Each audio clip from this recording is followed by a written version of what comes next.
Добро вечер на сите. Мислам дека сите сме тука.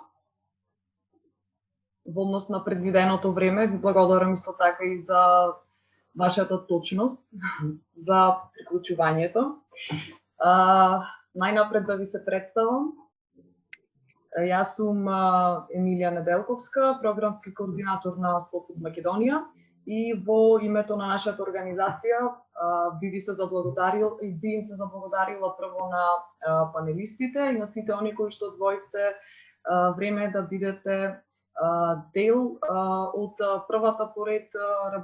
првиот поред вебинар, односно ова онлайн средба или панел дискусија која што е во организација на Slow Food Македонија под мотото традиционалното е возможно.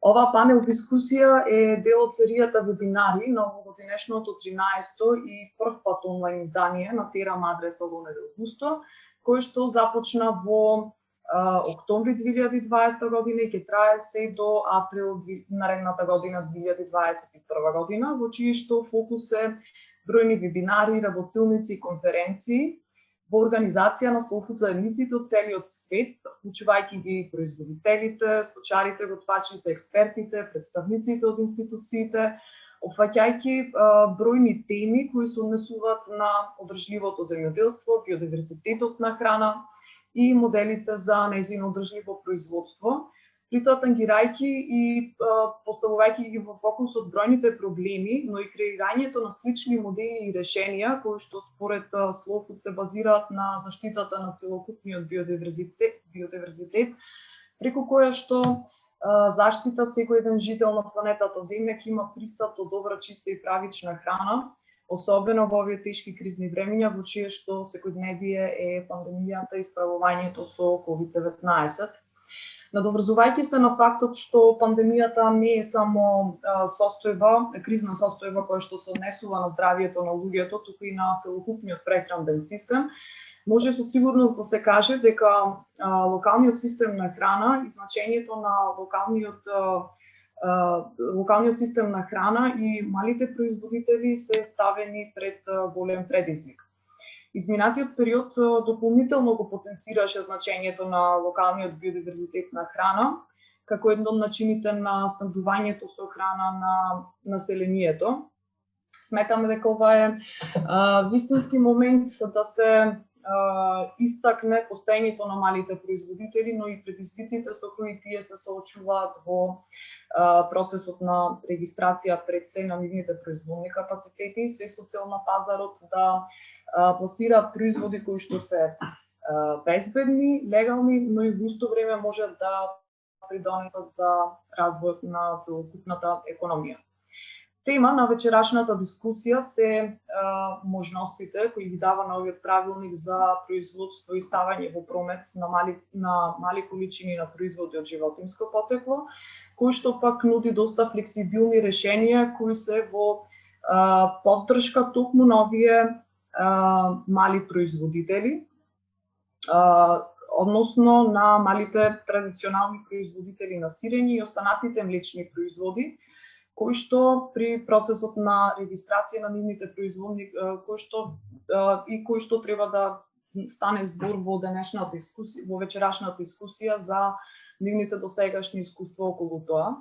Нашата цел е секако да се поддржат локалните производители на храна од мал обем во процесот на регистрација на нивните капацитети, но исто така да се едуцират во исто време и да размерат добри примери и практики. За да ја постигнеме оваа цел, од големо значење беше и се уште е проектот кој што во овој момент го спроведува Slow Food, се однесува на практичната имплементација на легислативите во објектите на традиционалното производство, кој што е поддржан од мрежата за рурален развој на Република Северна Македонија преку проектот за мрежување и застапување за зелена економија, кој што е финансиран од Европската унија. Се надевам дека и во иднина преку вакви слични проекти и заеднички соработки ќе ги остваруваме нашите заеднички цели, а тоа е да им се помогне на средини. Вечерашни панелисти, односно соговорници, кои што ќе се дел од ова прво издание од низата на вебинари кои што ги организира Slow Food, се господинот Сашко Арсов, кој што е раководител на секторот за ветеринарно јавно здравство од Агенцијата за храна и ветеринарство, професор доктор Сонја Српиновска од Факултетот за земјоделски науки и храна, а исто така чест ми е што одвоја време да ни се приклучат и нашите производители, кои што соработуваме долги години назад и е добро да се слушнат нивните искуства, а тоа се Давид Неделковски, кој што е собственик на козарската фарма Кози млеко планина, стационирана во село Раштак, Скопска Црна Гора, како и господинот Никола Смилевски, кој што исто така е собственик на козарска фарма и производител на кози сирења, која што е сместена во село Велмевци. Демир Хисарско и секако тука и Николче Николовски од Slow Food Македонија, кој што малку повеќе ќе даде осврт на нашата работа, на работата на Slow Food Македонија организацијата во изминатите неколку години околу поддршката на производителите на сирење. Пред се би сакала да му дадам збор 2 на господинот Петар Георгиевски, кој што е председател на мрежата за рурален развој, да каже неколку зборови околу развојните програми и она што тие во моментот го работат. Петар? Благодарам многу. Тука сме заедно со колешката Ана Дамовска, која што директно е вклучена во координирање на цела грантовска програма. Како што беше кажано и од ваша страна, овој проект е поддржан преку регионалниот проект за вмрежување и застапување на зелената економија, кој што навистина има една многу битен елемент и голема поврзаност со целите на овој проект. Ние нема што многу да кажеме тука, освен да ги поздравиме сите кои што се на овој вебинар. Чест и гордост и навистина ние што еден ваков проект се поддржува и нашиот придонес кој што е во промовирање особено на овој правилник и сетава на подготвителна документација која што се правеше е од големо значење и се надеваме дека во иднина од она што и го слушаме и што го најавува владата, дека сите овие заинтересирани страни или оператори или мали производители да ги кажеме ќе добиваат, така е барем кажано, поддршка од нашата држава. Се надеваме дека ова и ќе се оствари како еден силен поттик на малите производители кои што се еден од столбовите на руралните економии во нашата држава. Јас немам што друго да додадам, само посакувам успех и се надевам дека сето ова што е толку добро сработено ќе има навистина резултати во иднина. Ви благодарам многу. Ти благодарам, Петар. Се надевам дека ќе имаме прилика и понатаму да ја продолжиме нашата соработка и секако да разменуваме искуства на ова поле, бидејќи сметам дека делиме исти цели и се надевам дека и за скоро ќе имаме можности заедно да се видиме и да подискутираме малку повеќе. Ви благодарам. Не вака со маски. Да. Фала ви многу. Во однос на нашата програма и предвидената дискусија која што понатаму треба да се движи, би сакала да му дадеме збор 2 на господинот Сашко Арсов од Агенцијата за храна и ветеринарство. Малку повеќе да кажи околу новата регулатива, односно новиот правилник и можностите кои што тој ги нуди, бидејќи во изминатите неколку години имаме тесна соработка со Агенцијата за храна и ветеринарство и во текот на 2018 година како резултат на заедничката работа во работната група поддржана од универзитетски професори, експерти и останати друженија на граѓани, успеавме да го изработиме заедно правилникот. Мислам дека е добро време малку повеќе околу тоа да проговориме и секако да ги охрабриме нашите производители, особено со денешниот фокус производителите на сирење останатите млечни производи да го забрзат или пак да се вклучат во процесот на регистрација на нивните производни капацитети. Сашко? Добро вечер и од мене. Благодарам, Емилија. Па еве на кратко во интерес на времето, само малку ако можам да споделам презентацијата.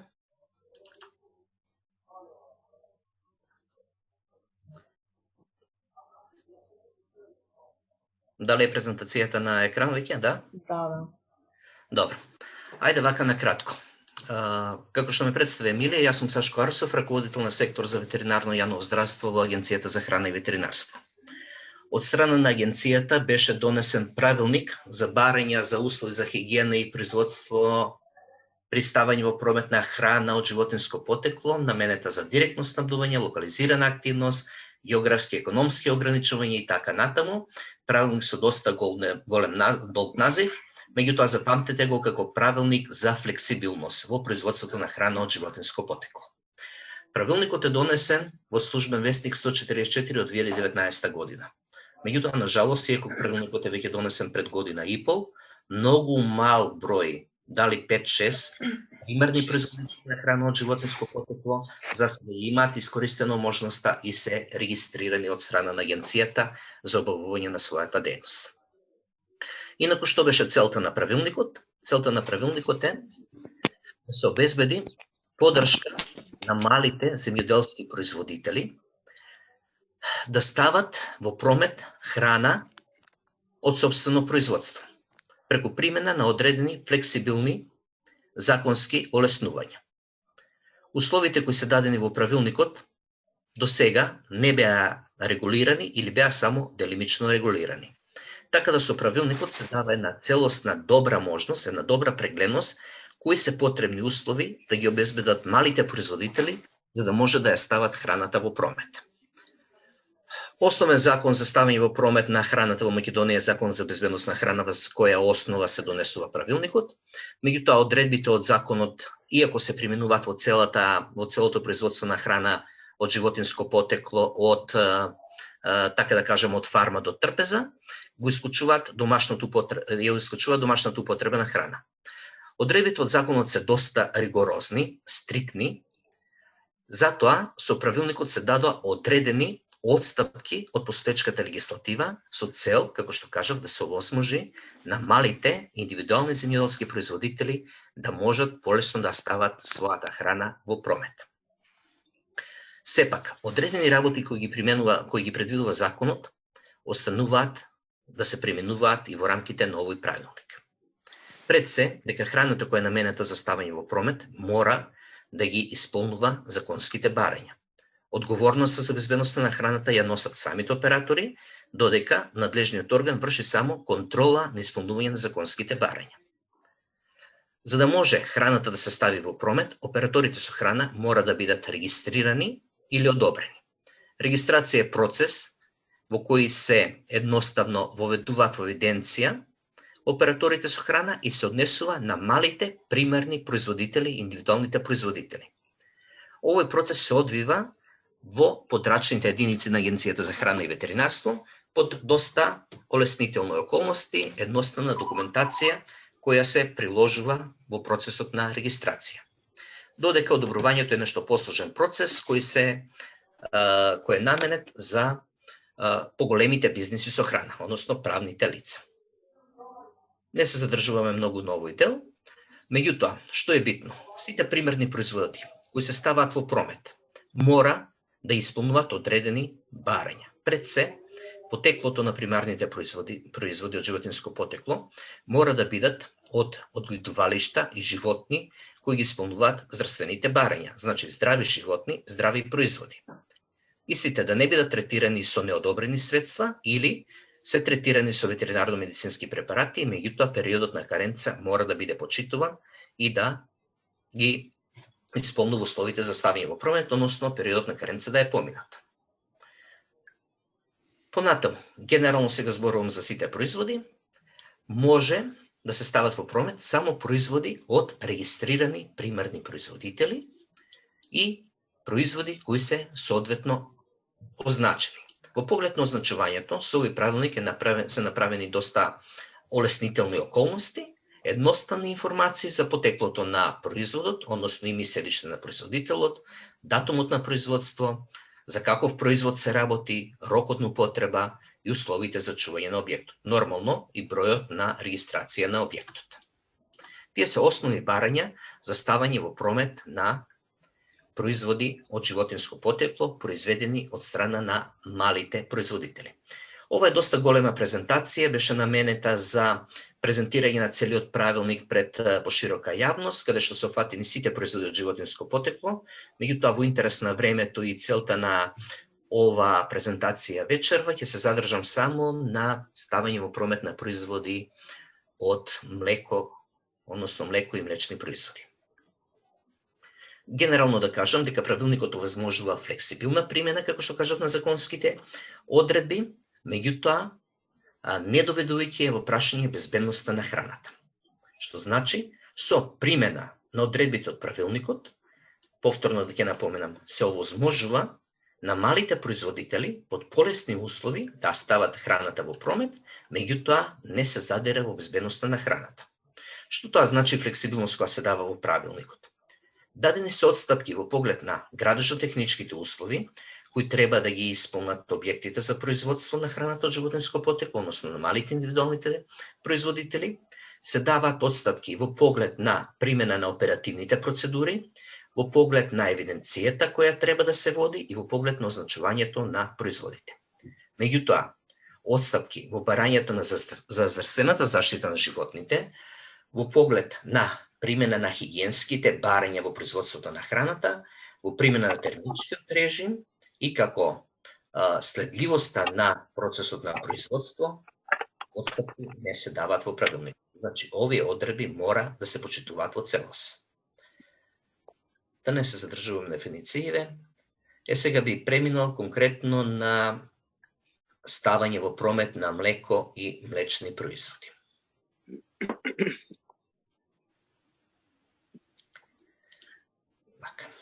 Согласно правилникот, малите индивидуални земјоделски производители можат под услови на директно снабдување, а директно снабдување представува ставање во промет на производи директно на местото на производство, во локалната заедница, зелени пазари, локални малопродажни објекти, локални специализирани продавници, гостителски објекти и така натаму. Ставањето во промет на млеко за директно снабдување се дозволува за млеко добиено од сопствено одгледувалиште. Објектите и операторите со храна подлежат на регистрација.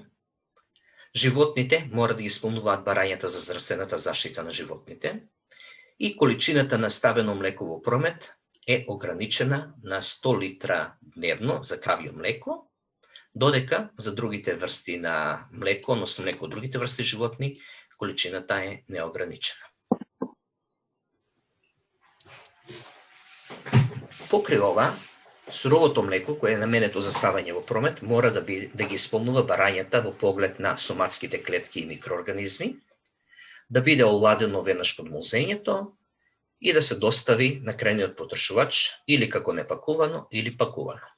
Значи, можноста која дава правилникот е снабдување на пазарот, директно снабдување со сурово млеко под одредените услови.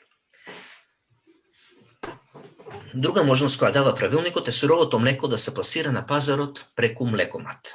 Млекомат е посебен апарат, вендинг машина, преку која еден собственик на молзни животни става во промет млеко на одредено подрачје каде што има интерес. Подрачјето не е ограничено. Бројот на млекомати не е ограничен, меѓутоа, како што потенцирав, млекото мора да потекнува во млекоматот само од еден производител. Во регистрацијата на производителот мора да биде наведен млекоматот, а во него се врши продажба исклучиво на сурово, термички нетретирано млеко. При продажбата на млекото, на млекоматот мора да се стави назнака за потеклото на млекото, кој е нели производителот, од кој РБО потекнува, датумот на молзењето, видот на животните и така натаму.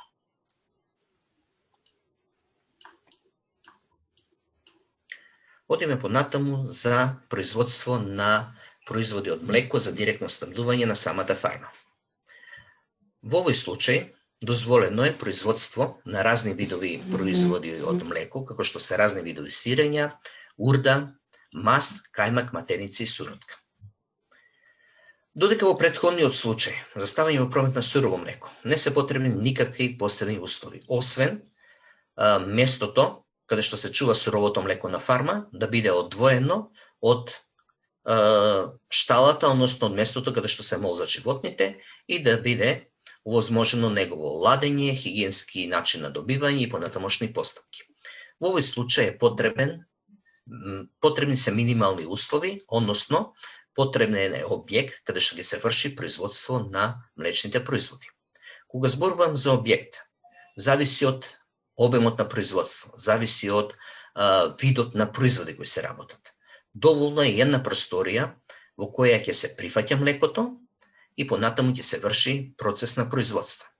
Доколку се врши ферментација на производите, мора да има посебен простор каде што се врши ферментација.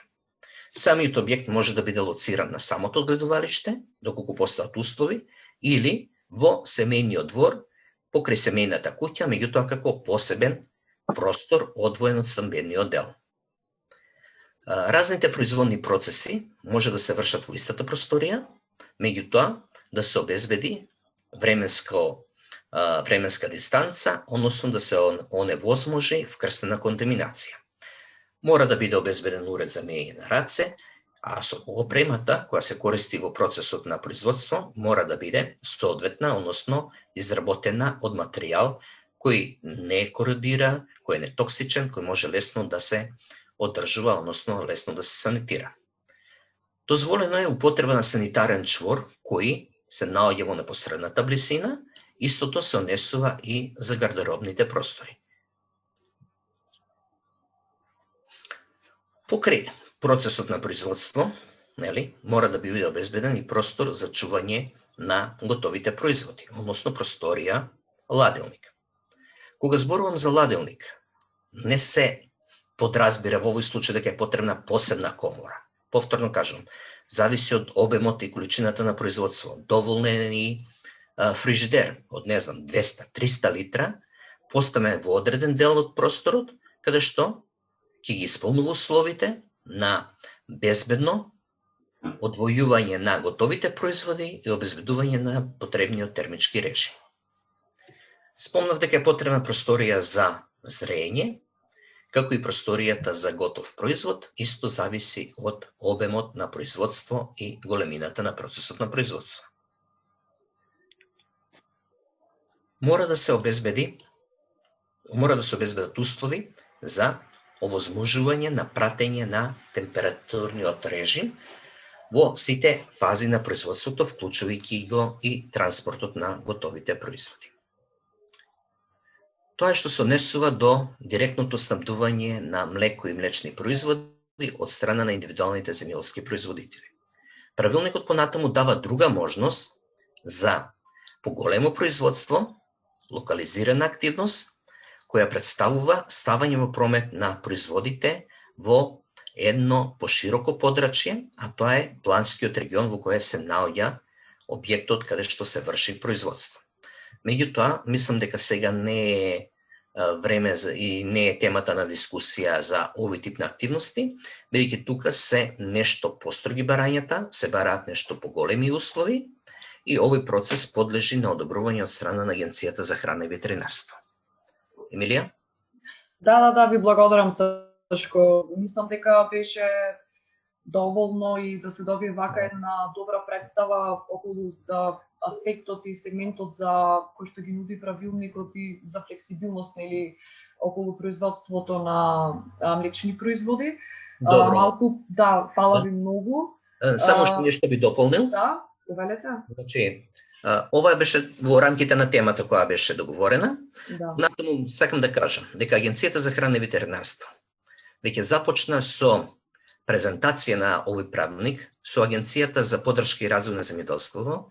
Веќе одржавме можеби 15 на средби со директните производители и со официјалните ветеринари и советниците од Агенцијата за поддршка и развој, каде што се презентираа барањата на новиот правилник, советниците од Агенцијата за поддршка и развој понатаму, како нивна работна обврска, ќе учествуваат директно со своите советодавни услуги кај директните производители, да ги објаснат барањето од правилникот, да ги насочат заедно со другите невладини организации како што е Слоуфуд, нели, за исполнување на конкретните барања.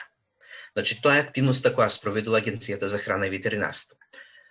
Сакам да напоменам дека во рамките нова за полесно разбирање и имплементација на барањето од правилникот, Агенцијата за храна и ветеринарство изработи водич. Само малку.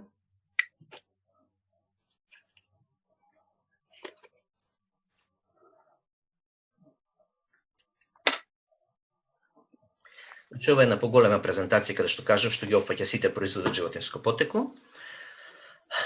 Агенцијата за храна и ветеринарство изработи водич за потребните услови за отпочнување со работа, нели, на примарните производители кои произведуваат храна од животинско потекло согласно барањата од правилникот.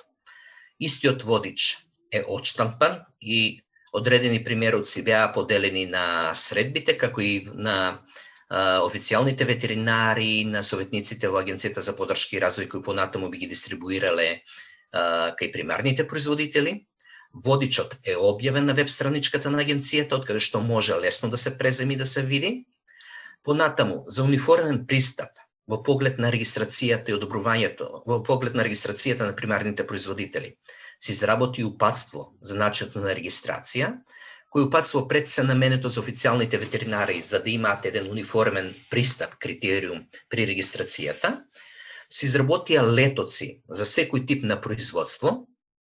Како што кажав, сите овие документи односно материјали се објавени на веб страничката на Агенцијата за храна и ветеринарство и се одржаа јавни презентации. Секако со јавни презентации Агенцијата за храна и ветеринарство би продолжила и понатаму.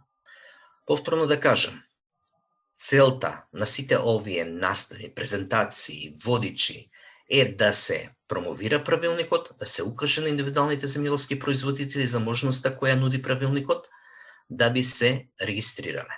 Односно, да може на својот производ да добијат дополнителна вредност. Нормално. Индустријското производство, индустријско производство, напоменати во едното излагање, меѓутоа, малото традиционално производство има своји карактеристики, своја цена, своја вредност. Можноста која дава правилникот е тука, штета е да не се искористи. Повторно сакам само да напоменам дека со правилникот се дадени максималните отстапки кои можеше да се дадат, како што напоменав на почетокот, нели, целата материја регулира Законот за безбедност на храна. Законот е хармонизиран со легислативата на Европската унија. Барањата се доста ригорозни. Меѓутоа се најде можност да преку одредени отстапки се препишат овие мерки кои се дадени во правилникот, се со цел, повторно кажа, за полесно ставање во промет на примарните производители од животинско потекло од страна на самите производители. Тоа е се. Благодарам. Така, ти благодарам, Сашко, на укажувањето и на твојата презентација околу тоа што се можности нуди правилникот.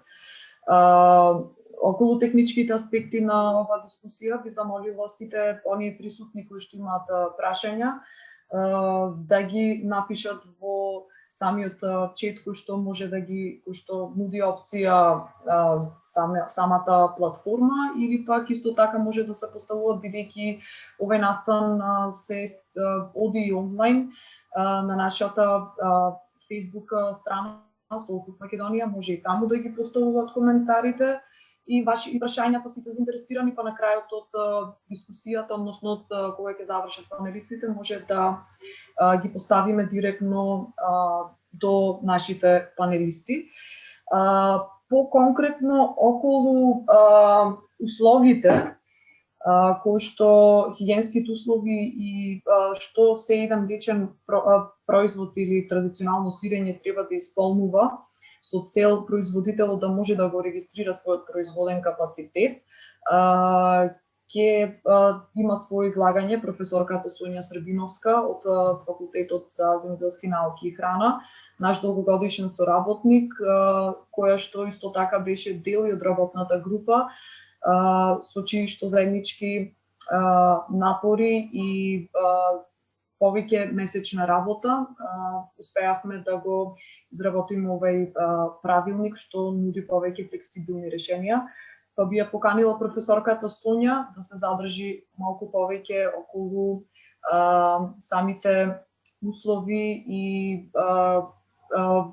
безбедносни, хигиенски, флексибилни решенија кои што еден производител може да ги има, се со цел да го регистрира своето производство.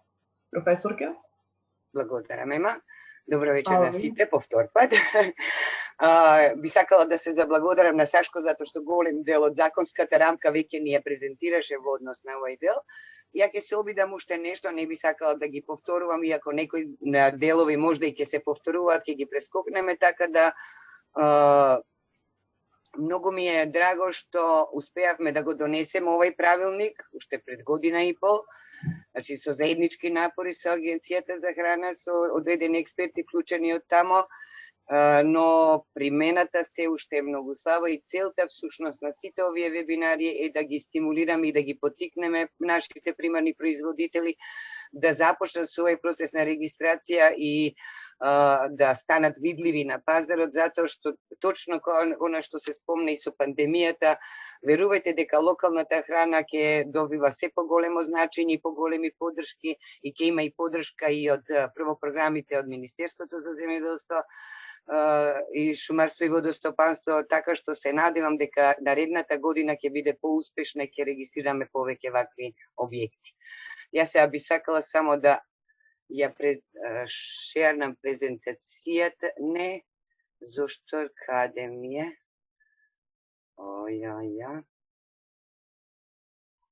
Зошто не ја гледам?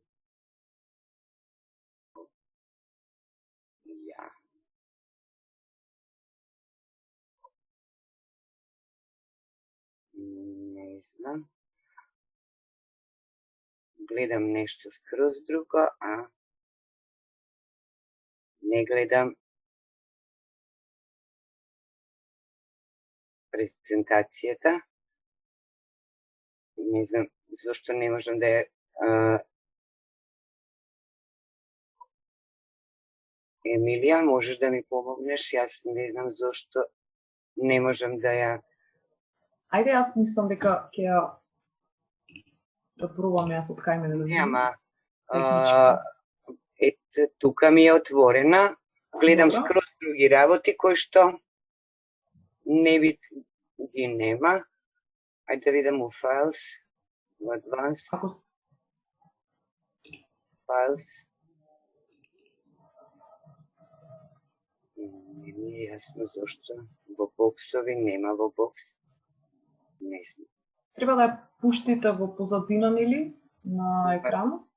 Да, на вашиот компјутер. Добро. Отворена. Имате опција за share screen?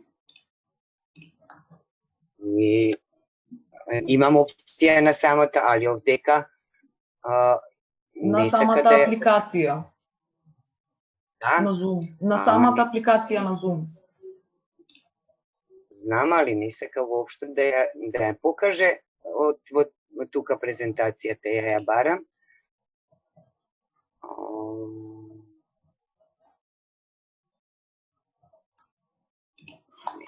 Јас имам од кај мене, ако сакате можеме преку мене, па вие да ја да одиме од кај мене, ако сакате. Да ја водам, не е јасно. Зошто не сака да ја покаже, ја имам доле отворена. Ми ги покажува зумовите, снипинг ту, сега све ке... Не ми е јасно, све ке тргнам. Можда ќе ја покаже. Не знам.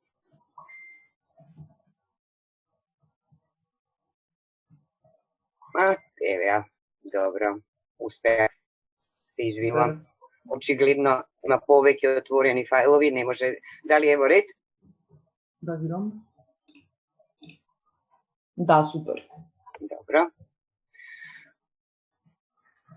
Значи, повторно е мојата обврска околу делот на законската обврска, но веќе, како што реков, Сашко, благодарам доста за цело дел од правилникот, нели, доста образложи околу барањата.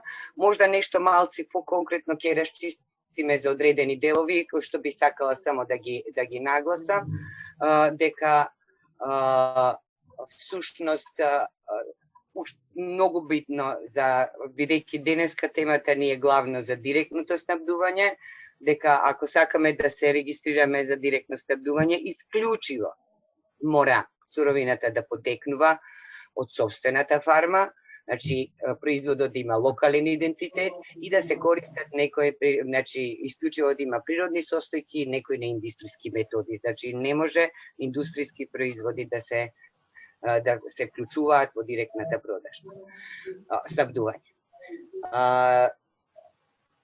Она што е битно, што ни овозможува, каде можеме да го пласираме производот. Значи, со директното снабдување ни овозможи неколку канали на продажба на крајниот потрошувач. Значи, можеме директно од сопствената фарма, нели, да го продадеме производ. Некоја собствена туристичка понуда ако имаме, значи ако се вклучиме во некои туристички агенции и така натаму да се организира, можеме да го доставуваме нашиот производ до локален крајен потрошувач, можеме да обезбедиме до локални некои малопродажни центри што се наоѓаат во локалот или пак некои туристички угостителски објекти во регионот. Понатаму снабдување до малопродажен друг производ, понатаму во некои специјализирани продавници за храна, но и дозволено ни е и на сајми и на изложби да ги пласираме овие производи. Она што исто ни дава одредени ограничувања, бидејќи правилникот се однесува исклучиво за мали производители и тоа што веќе и Сашко го спомна дека директното снабдување подлежи само на регистрација, за да можеме да регистрираме ограничувања во однос на количествата на млеко кои што можеме да ги преработиме на дневно, односно на неделно ниво. Ограничувањата се само на кравјето млеко, како што можете да видите 500 литри е кравје млеко дневно, односно 3500 литри е неделно, додека за овчето и козјото млеко немаме во правилникот никакви ограничувања, тоа значи дека можеме да произведуваме одредени количества на неодредени количества на млеко да преработуваме во одреден производ. Она што веќе исто беше напоменато од представникот Агенцијата за храна и ветеринарство, дека секој кој произведува сурово млеко мора да ги исполнува критериумите и барањата, односно да се добие безбедно млеко, односно да се воведе добрата фармска пракса, која сите ние веќе долго време ја разговараме, се однесува на здравието на животното, дека млекото мора да потекнува од здрави животни, дека не сме да се одржи нити антибиотици, нити пак хормони или некој значи ако животното е третирано, дали е тоа со антибиотици, лекови, хормони и така натаму, тоа млеко не сме да се пушта во промет или да се преработува. Дека ние сепак мора да внимаваме кои средства ги користиме и за хигиена, и за третирање на животните. Мора да се обезбедат оптималните услови за одгледување на животните, хигиена, благосостојба и така натаму. Објектот секако, фармата мора да ни е регистрирана, да има свој број, да се користи безбедна вода и храна, што е многу битно, затоа што тоа влие врз безбедноста на нашиот финален производ, односно прво на суровото млеко и потоа на производот. Да се обезбеди контрола на условите на складирање на добиточната храна, посебно во однос на муглосување на храна, да не се откупува или да се внимава при складирањето на сопствената добиточна храна, да не дојде до муглосување и појава на микотоксини, кои што потоа ќе се бидат присутни во суровото млеко и во финалните производи. Да се внимава од каде се купува храна, значи храната што ја откупуваме како добиточна храна да биде безбедна. и секое животно што не е во фармата мора да биде соодветно регистрирано, нели, кој што ни ги утврдуваат уствари и потекото на животните ни гарантира.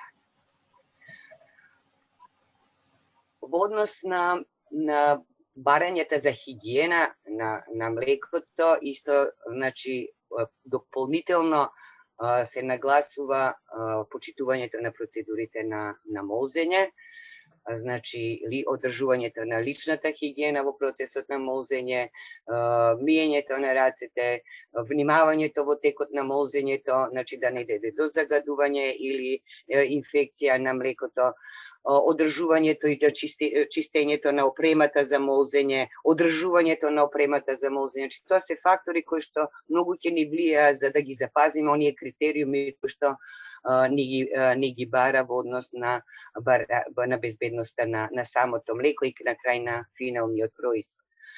Понатаму, веднаш после молзењето во садовите треба да бидат нормално, каде што се собира млекото, чисти, хигиенски испрани, веднаш изнесени од фармата во посебна просторија. Млекото треба да биде соодветно брзо оладено, ако случајно не се преработува. Ако го преработуваме веднаш, нема потреба, но ако го оставаме значи, за нареден период за обработка мора да се олади под 6 или под 4 целзиусови степени. И секако дека ние фармерите се должни, иако нудат млеко за директно, значи мора да прават соодветни контроли на суровото млеко, согласно правилникот, и тие податоци одредени акредитирани лаборатории, а податоците да ги чуваат и информациите за квалитетот и безбедноста на млекото да ги чуваат, односно бактериите и соматските клетки, на увид на ветеринарниот инспектор, односно официјалниот ветеринар, кога ќе дојде во контрола на самата фарма, односно на самиот објект каде што произведуваме или преработуваме храна. Што се однесува пак во однос на објектот каде што ќе го преработуваме млекото, таму мора да се воведат добрите хигиенски производствени практики. Повторно тука е главната хигиената на персоналот, запазување на условите за објектот и просториите, опремата и приборот, чистење и дезинфекција, контрола на процесот и следливост на производот. За сите овие работи веќе долго време зборуваме, но сега би се повеќе можда малку би навлегле дека она што и веќе беше од Сашко нагласено дека во правилникот се дадени одредени ослободувања и дерогации, но мора прво да знаеме дека за директно снабдување може, значи ако сакаме да се регистрираме за директно снабдување, во нашиот објект кај што ќе преработуваме можеме да правиме само некои видови на сирења, урда, кравја маст, кајмак, матеница и сур. Значи, други производи не можете да работите. Значи, не е дозволено со правилник. Понатаму, дозволено е за директно снабдување да го правиме целиот производен процес во една просторија. Оваа просторија може да биде во склоп на, значи, како во склоп на засебен објект на самата фарма, но да биде соодветно одвоен од делот каде што се одгледуваат животните или се движат, или пак да може да биде во склоп на стамбен простор, но таа просторија што ќе ја користиме за да преработуваме одреден финален производ, значи за директно снабдување, не смее да се користи за други намени во домаќинството. Значи тоа е задолжително, значи посебна просторија, но не смее тамо да се користи и за други намени. Она што треба да внимаваме во овој дел, дека иако е една дозволена просторија, можда ќе треба да имаме, да поставиме одредени прегради или некои предпростори со цел да спречиме реинфекција или реконтаминација на производот и значи понекогаш ќе ни треба можда и доградба или простор кој што ќе биде наменет за гардероба, за пресоблекување, простор за миење на рацете и така натаму. Че со одредени работи можда ќе треба да се доуредат во таа просторија и значи градењето на тој предпростор или некако ходниче главно за да спречи реинфекција, влез на инсекти, значи некои домашни животни, прашина, навлегување и така натаму. Она што исто треба да кажеме во однос на големината на просторијата, секогаш таа просторија треба да овозможува да ние преработуваме максимално според пропишаните нормативи или според нашиот капацитет. Значи, треба да биде димензионирана врз капацитетот на она што ние сакаме да го преработуваме, значи да не биде пренатрупана, него да има соодветен простор.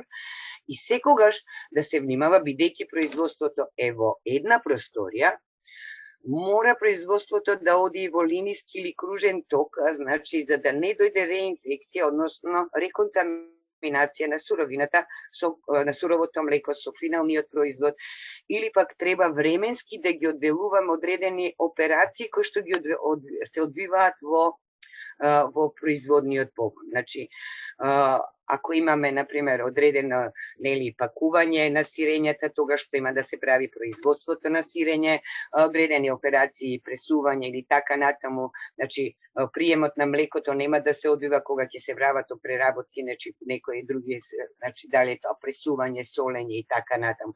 Значи, мора да ги одвоиме временски, за да не дојде до било каква реконтаминација и производството да се одвива линински или во кружен ток.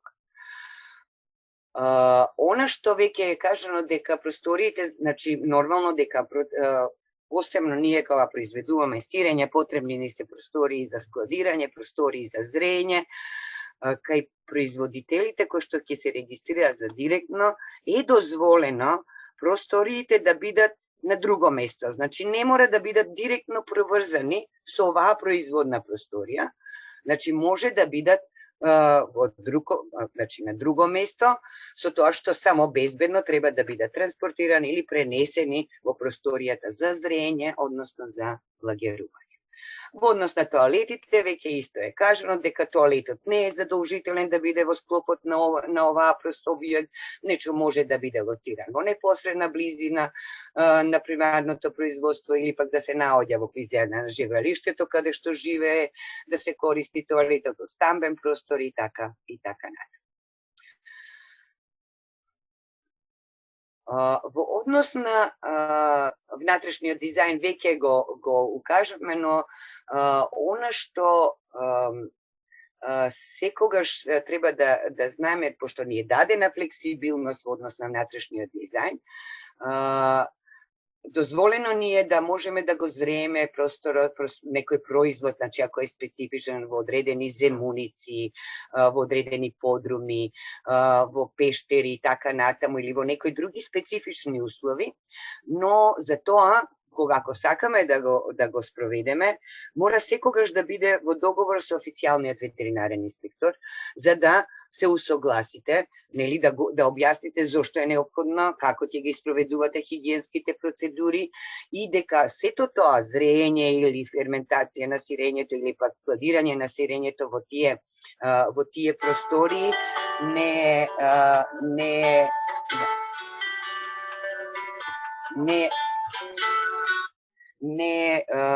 не влијае врз безбедноста на вашиот производ. Се извинувам, телефон не го исклучи. Исто така со правилникот ни е дадена и флексибилност во однос на опремата што ја користиме и помошник фригор. Значи, ние сите знаеме дека во прехранбената индустрија, посебно во млечната индустрија, опремата мора да биде строго од иноксен материјал, неregесувачки, отпорен на средства на перење, средна млеко, на друго и така натаму. Чи низа услови треба да исполни опремата и алатките, но со овој правилник од флексибилност е дозволено да може да се користат одредени алатки кои што се неопходни за да направиме одреден наш специфичен процес, например како што е да речеме дозволено е зрење на сирењето на дрвени полици. Дозволено е користење на некои дрвени алатки за процедура, значи како што се крстачот, да речеме, или некоја обработка, одредени дрвени садови за негде за зрење и така натаму, но растителен материјал, некои камени и така натаму нешто, значи опрема можда и од бакар, ако имаме технологија за производство од бакар, значи мора да се во бакарни садови и сето тоа. Исто и тука треба да се обезбедат процедури. Многу е битно овде кога веќе користиме вакви алатки кои што не се својствени, нели, за користење во прехранбена индустрија, мора да воспоставиме процедура на добра хигиена, како ќе ги чистиме, миеме, дезинфицираме овој прибор и овие алатки кои што ги користиме. Можда има потреба, например, посебно ако се дрвени алатки или, например, дрвените кошници за парење на кашкавалот и така натаму, дека треба редовно да се заменуваат, значи не може бесконечно да се користат заради тоа што трајноста нели е намалена и така натаму. За тоа мора да имаме и пишани процедури со кои што ќе гарантираме и ќе докажеме дека тие не влијаат, значи користењето на ваквите алатки не влијае врз безбедноста на нашиот финален производ. Во однос на водата, секогаш кога прехранбената, кога произведуваме или преработуваме храна, па дури и за животните, значи водата што ја даваме, треба водата да биде хигиенски исправна, значи во однос и со тоа ние мора и истовремено да контролираме безбедноста на водата. Она што ни дава флексибилност тука е да процедурите на контрола, односно колку често ќе ја контролираме водата што ја користиме во погонот каде што го преработуваме на храната, може да ја договориме со официјалниот инспектор што ни доаѓа кај нас во контрола, во зависност од сезонскиот карактер на производство. Например, ако произведуваме 2 до 3 месеци само во летниот период, значи тогаш пред почетокот на производството, значи е доволно да се изврши контрола. Чисто сепак или 2 пати годишно и така натаму. Но сепак овие контроли, ви нагласувам, мора, значи да имате процедура како ќе ја контролирате и да ја осогласите со официјалниот инспектор што е задолжен за контрола на вашиот објект. Веќе за означувањето на производите, односно етикетирањето, беше нагласено дека е дадена голема флексибилност, дадени се многу минимални барања дека со што треба да го означите, односно што да ставите на етикетата на вашиот финален производ, име, седиште на производителот, датум, име и вид на производ, рок на употреба, услови на чивање и нормално оној регистерски број на објектот со кој сте се регистрирале во Агенцијата за храна. Она што треба да знаеме дека производот мора да содржи и идентификационен код, односно шифрирање. Овој идентификационен код е многу битен за она што е задолжително исто за нас производителите кои што сакаме да се регистрираме како традиционални или за директно снабдување е следливоста на храната. Значи, следливоста, што е следливоста на храна или следливост на производот? Тоа е можност, сушност да следиме историјата. Значи, да одиме еден чекор напред, кога го видиме тој производ, точно да знаеме од кое млеко потекнува, од кои животни, кој ден е произведено, како е произведено, што е употребено при производство, например, стол, сирило, стартер култура, ако сме користели. Значи, точно треба све да идентификуваме и на крај, значи, за да можеме да утврдиме дека овој финален производ потекнува од тоа и да било кога има потреба да се реагира или да се повлече, ние да можеме тоа да го направиме. Всушност, главно следливоста се поврзува со потеклото на суровините и состојките. Значи, водењето на евиденција на сите состојки кои што влегуваат во производот. Значи, тоа значи, како што го векавме, водење евиденција за млекото дневно што ви влегува, значи количината на млеко, ви мора да ја водите. Понатаму, овие помошните суровини што влегуваат, значи точно сериските броеви на добавувачот на производите на сол, млечна киселина или било што користи. Ако смените нов добавувач, веќе имате нов код на сол што сте употребувале. Значи сето тоа мора да биде забележано во производната документација. Значи мора да се води дневен запис, точно да се евидентира, историја на преработка да се направи.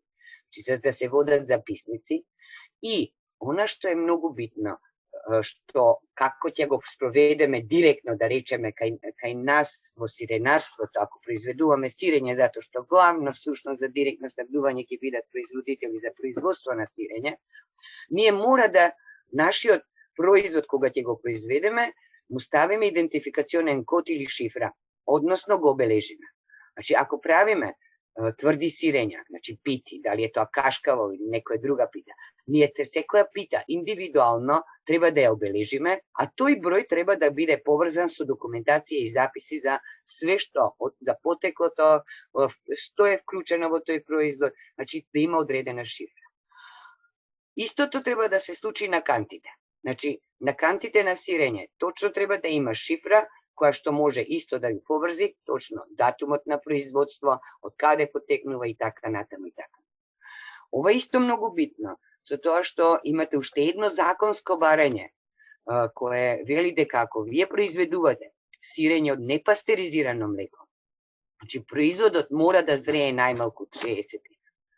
Значи, за да го докажете тоа, вие преку документација со идентификациониот код на производот и со документација докажувате дека тоа сирење ја запазило нормативот од зрење од овој период и на тој начин и давате гаранција на потрошувачот, на вашиот потрошувач дека производот е безбеден. Значи, доста многу е битно да прецизно ги запишувате овие податоци, да ги водите овие евиденции, иако знам дека се тешки, мислам понекогаш производителите кажат, јас памтам, не е така, значи секогаш мора да се точно идентификува и да се внимава кодовите да не се бришат, идентификациониот код да не се брише. Значи, постојат различни, например, казеински материјали за обележување на питите. Значи, кантите обележување исто може да се поставуваат етикети кои што се неизбришлеви и така натаму. Значи, или не се фломастери кои да не се размачкуваат, кои што нели понатака не можете во текот на складирањето или во текот на зреењето може да дојде до бришење ако не соодветно ја обележите секоја канта. Че внимавате на овој процес затоа што е законски задолжително, но и вашиот рейтинг, ако вие точно ја знаете потекото на производите и точно да знаете за секој производ како е добиен, на тој начин ја стекнувате поголема доверба кај вашиот потрошувач и му гарантирате дека е производот безбеден. И уште еднаш, она што веќе цело време зборуваме, дека мора да се воведе добра производна пракса, добра производна хигиенска пракса, кои се дополнителни совети кои што јас би ги кажала, секогаш спречете го загадувањето на храната од непожелни бактерии, вируси и така натаму, кои може да се пренесат и преку луѓето, и преку животните, и преку одредени штетници, останати штетници. Значи, сите ние можеме да пренесеме и затоа мора да внимаваме на контаминацијата. Секогаш суровините чувајте ги понастрано од готовите производи. Значи, најчеста реконтаминација ако суровото млеко стапи во контакт со готовиот производ. Користете термички ако треба, значи соодветни термички или временски интервали при процесот на производство. Значи, складирајте ги производите на соодветна температура и користете безбедна вода и безбедни сурови. И на крај, уште еднаш, вие треба да знаеме сите дека ние сме производителите одговорни за безбедноста на храната и ние како производители треба да го гарантираме, да ја гарантираме безбедноста на производ. Она што сите ние како производители треба да ги применуваме основните правила и практики за кои се заснова безбедноста на храна. Значи, најосновните мора да бидат примени, за тоа не постои флексибилност, веќе беше и нагласено од Сашко и мора да се почитува. Секако уште еднаш, следливоста ви е битна и мора да бидете секогаш спремни, ако некогаш се појави, испратиле производ кој што не е безбеден или било како, да можете веднаш да го повлечете, односно да го отстраните од објектот каде што го достави или од самиот од кај вас, ако негде, значи да го тргнете, бидејќи на тој начин, ако реагирате брзо, ја зголемувате довербата и го подобрувате имиджот кај вашите потрошувачи. Ви благодарам многу. Ако бев многу долга, ви благодарам на вниманието. Хвала ви, професорке Сонја, како и секогаш со добри практични примери кон производителите и секогаш со добри совети, се разбира. Кога и да повторно би кажала дека професорката е дел од нашиот експертски тим, па доколку имате и некои конкретни прашања околу процесот на производство или некои проблеми во самото производство на вашите производи, може преку нас или директно до професорката, кој има и контактот од самата презентација, да се обратите со цел да ви помогнеме и да ви излеземе во пресред. Сега одиме малку од теорија во пракса. Со нас вечерва, како што кажав и претходно, нашиот пријател Давид Неделковски, кој што е собственик на Козарска фарма. Би ни било чест вака од терен да се представи во кратки црти како тој го доживува сточарството, кои се неговите гледишта за се она што треба да се подобри, се со цел да се овозможи добра економска средина за ваквите производители како него, да бидат успешни и да пласират на пазарот производи кои што се компетитивни. Давид? Се слушаме сега? Да. Здраво на сите, добро вечер. На кратко, јас сум Давид од Раштак, одгледувач на кози. Веќе 9 години јас и моето семејство го работиме ова. Би напоменал дека на некој четвртата, може би петата година од нашава работа, почнав да истражувам како би требало да изгледа, да се барам себе си во начинот на одгледување. Па стапив во комуникација преку интернетот со фармери од Европа и со фармери од Блиски Исток, од Малазија, од Турција, од таму. Сега што е карактеристично? Моделот на функционирање на овие азиски земји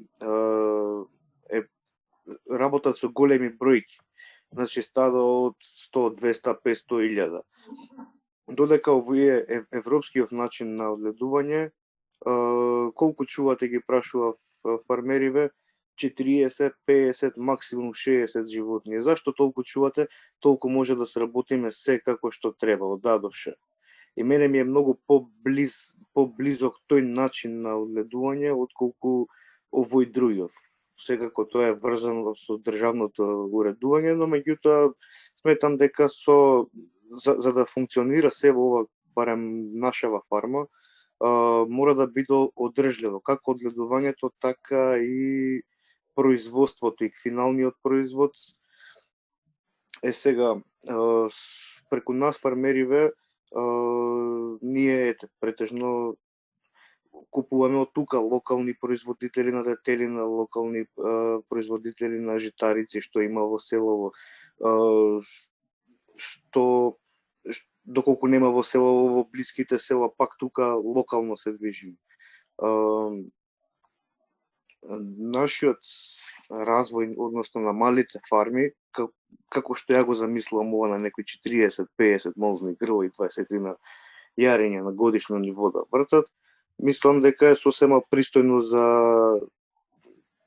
за живење и за функционирање со останати локални, како да кажам, поддржувачи. Преку нашето функционирање, нели, секако и локални луѓе исто ќе руват.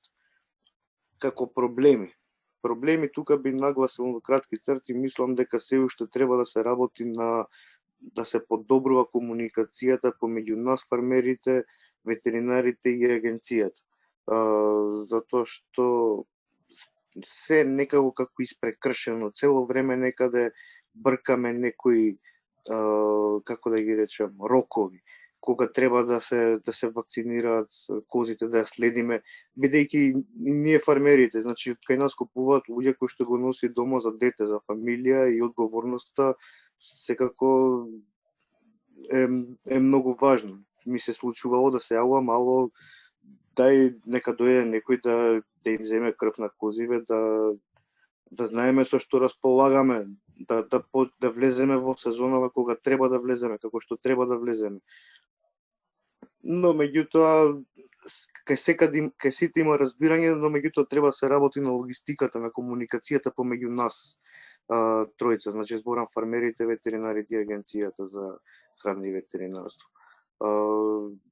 Ова што го слушнав јас до сега околу и неколку пати што го јавам слушано во врска со како се викаше, со правилников е многу охрабрувачки за мене, за нас, за нашата фарма, и огромен потенцијал за да продолжиме натаму каде што сме тргнали. Значи, повторувам, се сведува на одржливо одледување на добиток и производство на храна. Значи, не можеме ние да се работиме денеска 2 тона, 3 тона, 5 тона, лимитирано производство, да го подобруваме квалитетот, и тоа е тоа. Најде,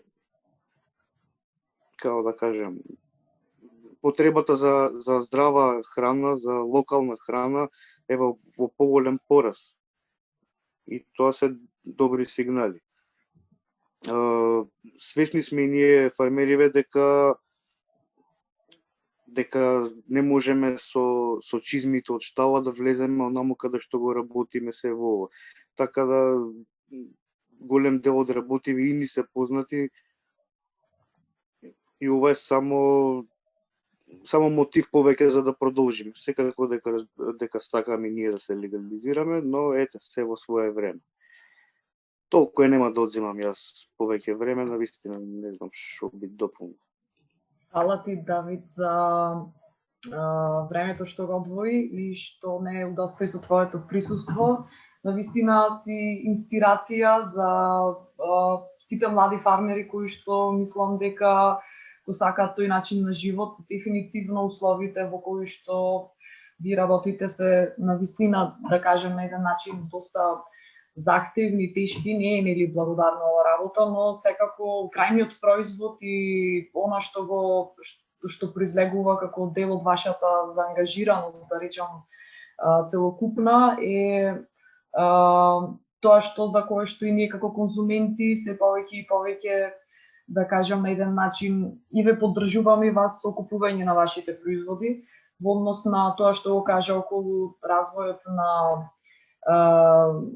на козарството на еден начин. Сметам дека со вакво темпо со кое што ти работиш, поставаш добар впечаток, и се надевам дека и другите фармери би го следеле твојот пример и би биле дел од една успешна приказна, стоиме позади вас и се надевам дека и за скоро време ќе можеме да поразговараме и да пробаме некои од твоите сирења на твојата фарма. Фала ти многу. Ја не биде задоволен. Покрај Давид, тука со нас е и уште еден производител на кози сирења, господинот Никола со козарска фарма од село Велневци. Се надевам дека е се уште тука присутен и дека би можел да каже збор-два околу неговото искуство со самиот процес на регистрација на неговиот капацитет и кој беше првично неговиот мотив за да го почне тој процес. Добро вечер. Здраво, Никола. Како сте? Добро вечер на сите слушатели. Јас сум Никола Смилевски, роден битолчанец, но на своите 50 години се вратив во село Велневци со цел да основам козарска фарма со собствено производство. Фармата... Ало? Да, се слушаме. Фармата екзистира 12 години, со тоа што имаше еден мал прекин од некои си скоро 4 години заради здравствени причини. Фармата моментално има негде околу 120 грла од сите категории. Ланската година имав околу 60 на молзни кози и сега сум со намера да го зголемам стадото. Јас мислам дека можам да издржам негде до кај 150 кози нормално со автоматизација на производството. Првично, млекото првите години го продавав на млекопроизводителите, но потоа немаше интерес и морав да се ориентирам на собствено производство. Сега веќе се работи добро, прифатено козјо сирење на пазарот. Самото тоа што немам залихи, голем број залихи, само што ќе презре сирењето се продава. Се работи фамилиарно, работиме со семејството и мислам дека јас сум малце повозрасен од сите вас кои ја слушаат оваа презентација и сакам да ве охрабрам сите дека во оваа работа има добро внослива работа. Се работи, јас имам изработено просторија по ХАСАВ стандарди со некои мали недостатоци кои овој правилник ги овозможува да се производот прифати во трговијата. Сирењето се работи со пастеризација, нормално имам уред за разладување, имам уред за автоматско за молзење и сега сум во фаза на набавка на молзни единици кои сами се исклучуваат најсовремените молзни единици.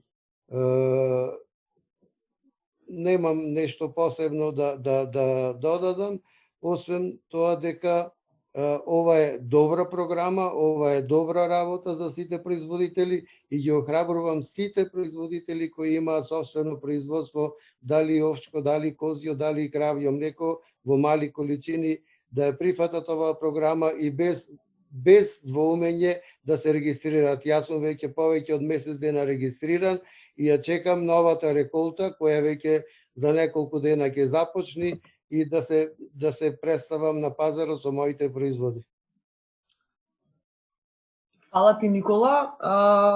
Заедно и со мојот колега Никол Чеве бевме на терен и стварно уживавме во прекрасните сирења кои што ги имаш како твој асортиман.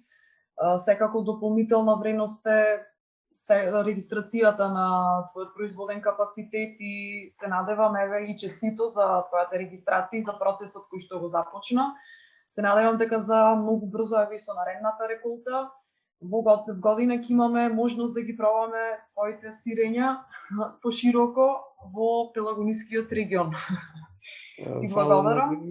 Се надевам дека и понатаму ќе... Новата реколта ми почнува за неколку дена, само да кажем. Очекувам околу 15 декември да има масовно козење. А козењето секоја година наназад ми трае по 10 дена од прилика за целото стадо. така да очекувам овој период да се почне со масовно производство. И сакам да напоменам само дека единствен производ кој досега ми беше како проблем, производството на сирутка, која не можев целосно да ја пласирам на пазарот, индивидуално лица кои доаѓаа да си подигнат зъбот заради здравствени причини, тоа беше во однос на тоа пласман. Сега веќе имам заинтересирани, веќе разговарав со некои трговски друштва кои се спремни да го прифатат тој производ и мислам дека целокупното производство од мојата штала ќе биде пласирано на пазарот без никакви проблеми. Се уште, мислам, треба да се знае дека се уште има одбивност од трговците, бидејќи се плашат, не ја знаат оваа програма, јас не знам како може да се презентира тоа и да се представи на пошироката јавност. Јас морам да го носам, да ја носам изводот, за да им докажам дека сум регистриран производител на прехранбени производи. Значи, тука треба да се обрни внимание. Во секој случај би го надополнил претходниот соговорник, дека малце повеќе треба, не знам дали вие можете да исконтролирате, околу набавката на лекарства кои се дозволени за употреба, затоа што на пазарот кај нас се и се што се најдува. Ако не внимава производителот, односно сточарот, може се да се случи во стадот. Без никакви контроли, без никакви евиденции се продаваат секакви лекарства на пазарот. Така да тоа е, мислам дека исто така доста голем проблем кој што го потенциравте, но сметам дека за тоа е секако одговорен самиот производител и неговата свесност, да речем, и степенот на свесност докаде може да оди со употреба на сите тие лекови или пак набавка на дополнителна храна за собствените животни. Но се надевам дека преку вакви излагања, вебинари, дополнителни, да речем, можности, вакви платформи за едукација, дека луѓето се повеќе и производителите ќе му се изгради се повеќе свеста и ќе бидат се повеќе свесни дека се што конзумира животното или што оди во него излегува преку млекото и крајниот производ. Но за тоа мислам дека и самите конзументи понатаму ќе бидат свесни, бидејќи ќе знаат кој производ е квалитетен. И секако со овој правилник и понатаму се надевам дека луѓето, дека самите производители со уште позабрзано темпо ќе ги користат придобивките. Тука сме и ние и господинот Сашко претходно каже Агенцијата за поддршка и развој на земјоделството и останати здруженија на граѓани се со цел да го забрзаме процесот и како конзументи да имаме се повеќе пристап до вакви убави традиционални производи. Фала ти, Никола, уште еднаш. Се надевам за скоро и ќе се видиме. Сега според малку задоцнуваме во однос на агендата, меѓутоа го повикувам Николче Николовски од Slow Food Македонија. Малку повеќе да каже околу нашата заедничка работа и залагање во однос на поддршката ваша и секако на останатите производители на сирење во однос на нашите кампањи кои што долги години ги работиме и некои конкретни забелешки и примери кои што ги имаме. Николче? Благодарам, Емилија. Ми е мило што серијата на вебинари отвораме со оваа тема која најдолго ја работиме ние во Slow Food Македонија, но и Slow Food одамна има една од приоритетните теми, односно производството на сирења од малите традиционални фарми и нивната заштита, односно нивниот опстанок под налетот на големата индустрија, регулативите, но и промените на конзументите. Кога зборуваме за квалитетни сирења, тогаш зборуваме сирења кои се произведуваат од сурово млеко. Slow Food има неколку пораки кои сака да ги испраќа постојано во изминатите 20 години. И две од нив издвоив вечерва така да ја започнам мојава презентација. едната од италијанскиот писател Итало Калвино, кој вели секое сирење ни открива пасиште со различна зелена боја под различно небо, сакајќи да го истакни поднебјето од кое се произведуваат сирењата. Другата е од председателот на Slow Food, вика кога ќе го пастеризирате млекото, му одземате неговата душа. Значи, со пастеризацијата се губат сите оние микроорганизми кои учествуваат во неговата понатамошна ферментација и преносот на сите оние ароми од пасиштата и животните. Така што ова тема преку 20 години работи Slow Food, а ние во Македонија уште од самите почетоци на нашата организација, негде од 2009 година, кога започнавме со првите теренски посети во Маврово, Реканскиот регион, по бачилата на Бистра, кога започнавме да ги интервјуираме, да ги разгледуваме проблемите кои ги имаат, и така што следната година веќе ја одржавме и првата конференција. Би сакал тука во почетниве слайдови да ги презентирам се она како континуитет што го работиме и како сме стигнале до ова денес и нашите планови.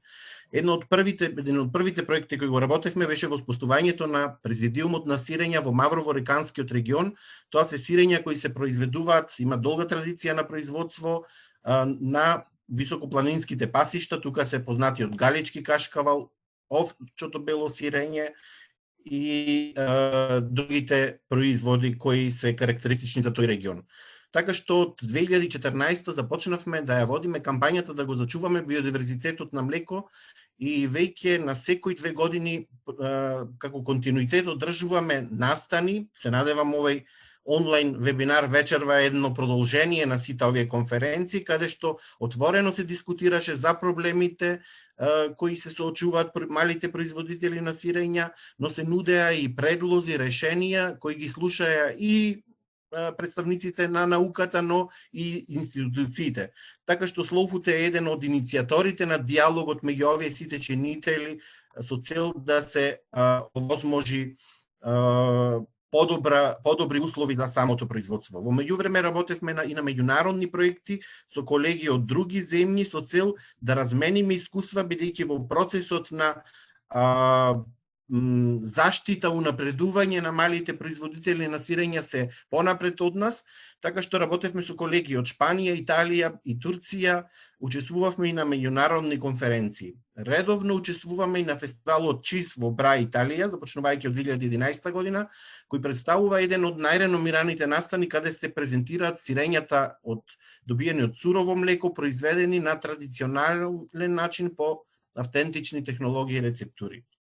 Така ги започнавме и нашите контакти со Агенцијата за храна, кој се интензивира од 2018 година, кога започнавме да работиме заедно на донесување на правилникот кој вечерва ни го презентира ја Сашко од Агенцијата за храна и професорката Сонја, кој конечно се донесе на 15 јули минатата година. Правилникот е донесен, имплементацијата некако тешко започна, па и ова година се потежнати условите за комуникација и за да се стимулира тој процес, но од друга страна се ова што ни се случува со пандемијата ни дава на знаење дека се повеќе треба се свртиме кон локалната храна, кон локалните производители, така што обезбедувајќи се со квалитетна и здрава храна, ние истовремено ја поддржуваме и локалната економија од станокот на овие производители. Така што имплементацијата на овој правилник, но и на сите други законски регулативи, како и програми за поддршка од страна на Министерството за земјоделие и Агенцијата за храна, тука и со техничка поддршка на Агенцијата за поддршка на развојот на земјоделството, е во насока да им помогнеме на овие производители. Проблемите се бројни, но чекор по чекор и донесувањето на овој правилник е еден чекор напред. Slow Food како организација, се ова што го кажав, е еден континуитет и раст на нашите активности и понатаму ќе дава техничка поддршка на малите производители на сирења преку процесот на регистрација во Агенцијата за храна, имплементацијата на барањата на правилникот и другата законска регулатива, запознавање она што вечерва професорката Сонја го презентираше со добра хигиенска и добра производна пракса во производството, како и водењето на потребната документација и обезбедување на следливост, што е основно барање на самиот правилник, но и неопходно и за гарантирање на квалитетот и безбедноста на својот производ од страна на производителот.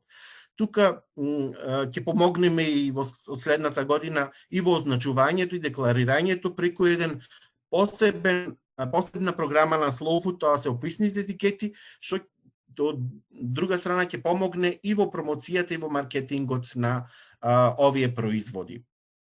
Веќе во процес на подготовка со колегите во канцеларијата на Slow Food сме на технички решенија во однос на документацијата, поедноставени хаса планови, производни спецификации, технолошки дневници во кои ќе го водат своето производство и ќе ја водат оваа евиденција за која претходно зборувавме, како и планови и чек-листи за извршување на хигиената.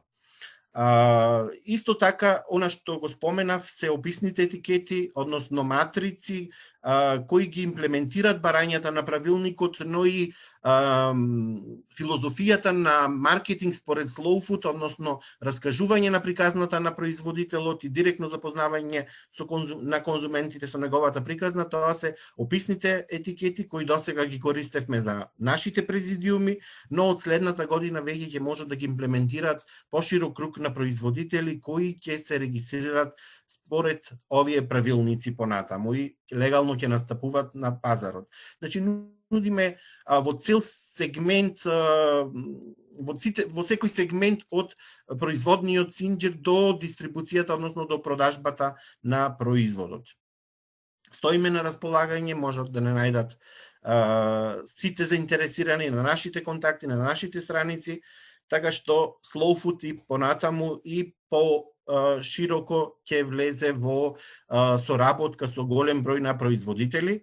Од скоро, од следна недела, ја објавуваме и нашата датабаза за производители, каде што секој производител ќе може да се регистрира и да биде во контакт со нас и со програмите и можностите кои ги нудиме понатаму.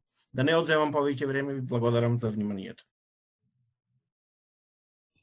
Благодарам, Николче, за концизното представување на се она што повеќе од 10 години го работиме на терен и во поддршка на производителите.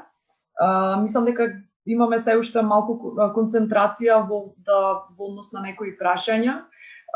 Тука на самиот чет Никола Георгиев, кој што исто така наш долгогодишен соработник, има поставено прашање или како тема за дискусија, која што мислам дека и на повеќето од презентациите на Агенцијата за храна и ветеринарство, заедно што ги организира во соработка со Агенцијата за поддршка и развој на земјоделството, беше поставено во однос на тоа дека во самиот правилник се зборува исклучиво за индивидуални земјоделци, како тие, да речеме, би ги докажале би докажале или пак би можеле да влезат во системот или пак би можеле да се регистрираат на некој начин. Мислам дека ако е Сашко се уште тука, дали би можел да одговори во однос на ова прашање или пак да го преформулираме доколку не е јасно или пак Никола да го вклучим и него. Вака, само едно појаснување. Значи, кажав, во поглед на имплементација на правилникот, од страна на агенцијата е донесен водич за постапка на регистрација од страна на малите производители. Тој водич е објавен на веб страничката на агенцијата. Во водичот се наведени конкретно чекорите и потребните документи за регистрација. Истото може да се најде и на сајтот на Агенцијата за храна и ветеринарство во делот на документи и образци, каде што стојат конкретно модулот на барањето и потребните документи за регистрација на малите производители. Така, ти благодарам, Сашко. Мислам, Никола, дали имаш уште некое прашање или некој коментар во врска со ова? Значи, самиот правилник, овој правилник се однесува во однос на безбедноста и квалитетот на производите и на кој начин може да се регистрираат самите производители. Значи, дозволено е и физички и правни лица да бидат регистрирани според овој правилник и во однос на тоа правилникот има јасни критериуми соопштено. Но проблемот кој понатаму се јавува при имплементацијата е од аспект на економското и даночното регулирање на процесот на продажба на производите. Тоа е едно од прашањата на кои работи знам колегите од мрежата за рурален развој и ние следно би се зафатиле за тоа прашање. Значи тука настанува еден јас како ресторанот би набавил легално од индивидуален производител кој директно како регистриран во агенцијата како директно производител за директно снабдување. Така што има се уште, значи ова е почетно решавање на еден голем проблем, но не значи дека целосно се решени сите прашања, но во иднина, значи чекор по чекор се надевам ќе ги надминиме за да го олесниме пристапот на пазарот на овие производители. Така, ти благодарам, Николче. Никола Георгиев, дали имаш уште некој конкретно прашање кое што би сакал да го поставиш до нашите панелисти? Дали се слушаме како прво? Да. Се слушаме. Повели. Вечер на сите, значи не знам колку добро беше сватено моето прашање или препорака која што имам да дадам во првиот дел од чат излагањето.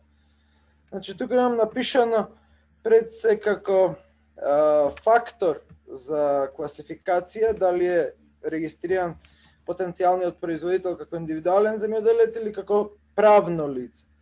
Значи тука имам и наведено конкретно дека во држава има голем број од индивидуални земјоделци кои квантитативно произведуваат многу обемно количински сирење, би рекол, пошто за тоа се станува збор во конкретниот пример, во однос теки поголемо производство во односи на некои правни лица. Значи, класификацијата тука не знам дали е адекватна да биде со едни критериуми за индивидуални земјоделци, други критериуми за правни лица, зашто квантитативното производство не е поврзано со тоа дали е регистриран потенцијалниот производител како правно лице или како индивидуален земјоделец. Имав и уште една забелешка во тој прв дел од прашањето или препораките кои што ги дав како председател на Сојузот на одгледувачи на овци на Република Северна Македонија. Има проблеми сточарите за да се регистрираат како индивидуални земјоделци, значи тие не беа регистрирани како индивидуални земјоделци, зашто во таа категоризација им бараја да имаат обработливо земјиште кое што го обработуваат и само на основ на тоа обработливо земјиште или ниви имаат право да се регистрираат како индивидуални земјоделци, а не по однос на РБО-то што го имаат на животните во однос на таа регистрација. Тука очекувам подетална полемика, можеби ако има време, господинот Арстов, и во однос на второто прашање или пак излагање беше тоа што го кажа господинот Петар ли беше? Да. Да, Петар Георгиевски, кој што кажа дека се очекува некоја поддршка од државата за тие што ќе се регистрираат. Што конкретно тука станува збор, зашто и ние како Сојуз на последниот состанок тоа баш го побаравме од министерот. Дали има некои најави кои што би значеле за да се убедуваат сточарите да се регистрираат? Ти благодарам, Никола, фала ти за прашањата што ги постави и се надевам дека Сашко, можеби дали имаш некои конкретни одговори по однос на првото прашање или некои сознанија? Така, ќе покушам на кратко. Значи, во поглед на ентитетот, дали е физичко лице, дали е правно лице, правилникот не завлега многу. Начинот на регистрација е опфатен со друг правилник, меѓутоа во овој правилник се дадени конкретно условите за ставање во промет. Количините се ограничени во самиот правилник. Се што е поголемо од таа количина која е наведена во правилникот, конкретно за млекото беше 100 литра на дневна основа, спаѓа во друга категорија – локализирана активност или потполно одобрување. Така да, значи, правилникот дава можности за мало производство за ставање во промет. Не брани можност да поголема количина на производство се пласира на пазарот, меѓутоа тогаш условите се други. Одстапките од законот не се применуваат. Значи, тука во тој дел спаѓаат одредбите од друг правилник. Значи, тоа е во однос на првото прашање. Во однос на мерките кои ги најавува државата. Не би завлегувал тука нешто повеќе, бидејќи тоа не е во рамките на агенцијата, затоа ќе мора понатаму да се остваруваат средби со Министерството, каде што е корењето на политиката во делот на земјоделството и руралниот развој. Благодарам. Петар, бидејќи како што кажете на самиот почеток, дали имате можеби вие некои информации околу одредени конкретни мерки за поддршка на сточарите или пак некои други мерки кои што се донесени од страна на Министерството? Ако сакате, може и јас да се вклучам во овој дел да нешто ви објаснам исто. Професорке. Значи, знаете дека се работеше новата стратегија за земјоделство и рурален развој 2021-2027 и имав можност да учествуваме нели во изработката на стратешките цели и програми за наредните 7 години и точно се прецизирани овие потреби за примарните производители, за да може да ги регистрираат, потребни се одредена финансиска поддршка за да може да ги средат објектите, да набават опрема и така натаму и да се даде директна поддршка, но не како што беше нагласено од Никола преку ИПАРТ, затоа што сметавме дека ИПАРТ програмите за малите производители се недостапни и тешко може да аплицираат и да спремат документација за да добијат средства од ИПАРТ. Тоа главно повеќе се насочени за поголеми производители, а овие мали производители да може да се влезат во мерките во програмите за рурален развој.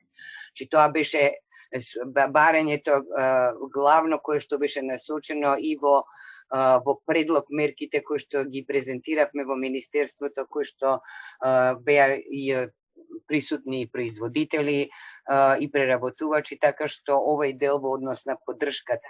Во однос на мандрите, легализацијата на мандрите исто така беше посочен како проблем и како во програмата да биде насочено легализацијата на мандрите кои што доаѓаат веќе како објекти во друга категорија, не за директна продажба.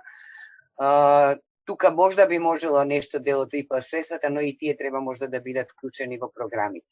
Беа нагласени потребите, јас се надевам и дека ќе бидат ставени во новата стратегија и очекувам да бидат поддржани, затоа што беше и советникот кога се презентираа сите овие барања или мерки кои што за воиднина треба да се предвидат, беа присутни луѓето од Министерството за земјоделство и беа прифатени дека ќе бидат понатака ставени во стратегиите и во програмите понатаму за земјоделство и рурален развој. Тоа ја можам да ви кажам дека беа се внесени барања, ја мислам дека ќе најдеме слух од Министерството и дека конечно овие мали производители ќе можат да се да ги искористат одредени поддршки и да може да ги се легализираат и да ги нудат производите на пазарите и на ние потрошувачите да можеме да ги користиме всушност нивните локални производи кои што се точно она што ние го сакаме, она специфично, традиционално, убаво и така натаму. Благодарам. Ви благодарам, професорке. Нели, мислам, ви благодарам за информацијата и секако дека еден од условите за користење на кои да било националните програми, нели, особено за подобрување на производните капацитети и останати мерки за поддршки и развој на мали бизниси се секако само легални и регистрирани капацитети и мали производители. Николче, не знам дали би можел ние бараме помош да може да користат средства за да се легализира, значи за да влезат во системот. Ако тоа е точно, ако за ИПАРД програмата за да можете да аплицирате, вие треба да бидете веќе регистриран. Тука е проблемот. Затоа и го нагласив, тешко можеме да ги користиме ИПАРД. Малите производители кои што не се регистрирани не можат да користат ИПАРД програми. Значи, единствено може преку програмите, како производители, нели еве сега како фармери, па да бараме дека сакаме да направиме, значи, директно или било како да добиеме одредена финансиска поддршка и таа финансиска поддршка да биде барем до одредени, значи да не биде нека минимална, него барем негде до 10 или 20.000 евра, во кои што ние ќе можеме да го направиме објектчето или просторијата според сите стандарди за безбедност, за да ги задоволиме барањата и да можеме да го регистрираме потоа во Агенцијата за храна. Така, ви благодарам за информацијата. Може би, Николче, подсловот има некој нешто да се надоврзи дополнителна информација? Професорката добро објасна, значи веќе ние и во самиот процес на донесување на правилникот и во работната група го истакнувавме тоа, џабе ни е само регулатива ако нема мерки за стимулирање на процесот на регистрација и поддршка на производителите.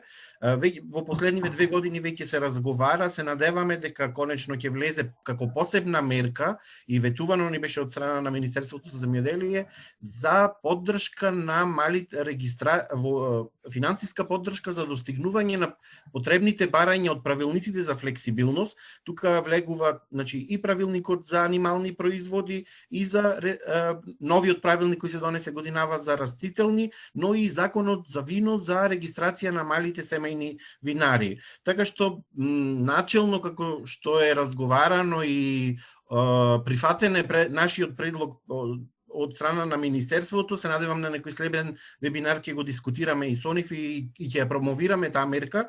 Планирано е посебна мерка, значи, за техничка поддршка на овие мали производители во процесот на регистрација, со тоа што грантовите би изнесувале до 10.000 евра и би биле од националната програма за рурален развој, како што кажа професорката, не ИПАРД, туку националната, каде што финансирањето оди и до 100%. Така што се надеваме дека од следната програма во следната година дека ќе имаме ова мерка, ќе биде објавена, промовирана и ќе можат да аплицираат сите мали производители кои сакаат да влезат во процесот на регистрација. И нормално, откако еднаш ќе се регистрираат, ќе ги достигнат условите барем за директна продажба, понатаму ќе можат да аплицираат на поголемите програми и да се развиваат со својот бизнис. Така, ти благодарам, Николче. Дали некој од присутните може би има некое прашање до нашите панелисти?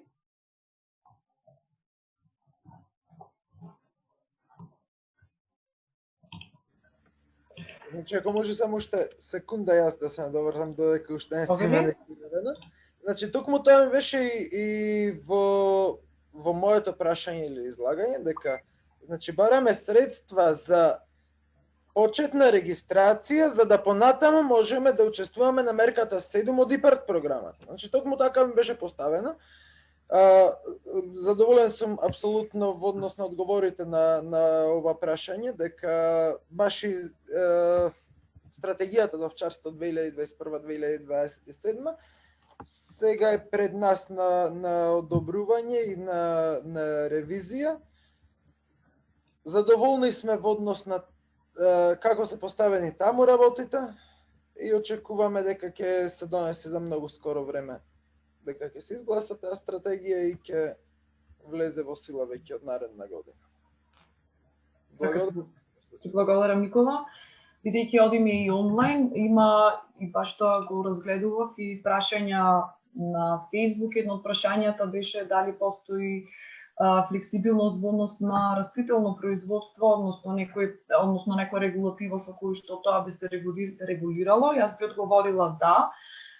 Вебинари, секако имавме претходно организирани вебинари со колешките од Скопје кои што беа на тема баш за растително производство, конкретно за растителното производство, меѓутоа со фокус на училишните градини во овај сегмент. Се надевам, ви благодарам уште еднаш за прашањето. Се надевам дека ќе имаме можност до крајот на ова година или пак почетокот на наредната година да организираме вакви панел дискусии или пак вебинари кои што ќе го опфатат и растителното производство, бидејќи исто така како дел од Slow Food Македонија, како дел од работната група со Агенцијата за храна и ветеринарство и останати здруженија на граѓани, во текот на минатата година го изработивме и правилникот со кој што се регулира растителното производството на производи од мал обем од растително потекло. Исто така може да го најдете на страната на Агенцијата за храна и ветеринарство. Доколку имате други конкретни прашања околу тоа, можете слободно да не контактирате на нашите Facebook страни, на нашата веб страна и се надевам дека ќе можеме да ви излеземе во пресред. А во однос на вечерашната тема, дали некој од присутните уште еднаш ќе го повикам да постави некое прашање или пак има некој коментар?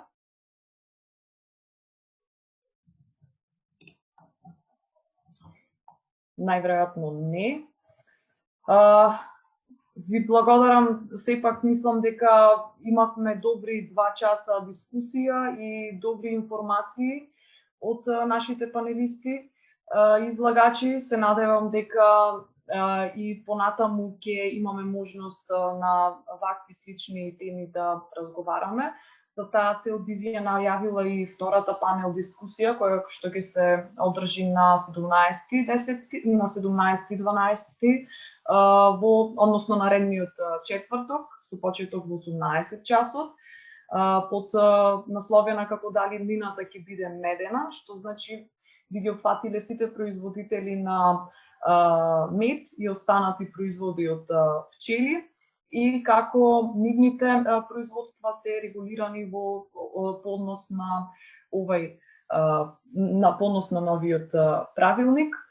Исто така би ве поканила да ги следите и бројните форуми, вебинари, останати конференции и работилници кои што се во рамки на Тера Мадри и Салоне Делгусто. И за крај би сакала да упатам голема благодарност до техничката поддршка која што ја возможи Тања Величковска, нашиот IT соработник, за реализација на овој вебинар. Се надевам дека уживавте, имавме добри дискусии, теми на разговор и дека и наредниот вебинар ќе имаме можност да поразговараме исто така со интересни гости и панелисти и да продолжиме понатаму со нашите заложби за поддршка на малите производители на традиционални производи, со што би го заштитиле целокупниот биодиверзитет на храна. Ви благодарам уште еднаш и ви посакувам пријатна вечер, останете безбедни и се гледаме до скоро вклучување. Добра ноќ.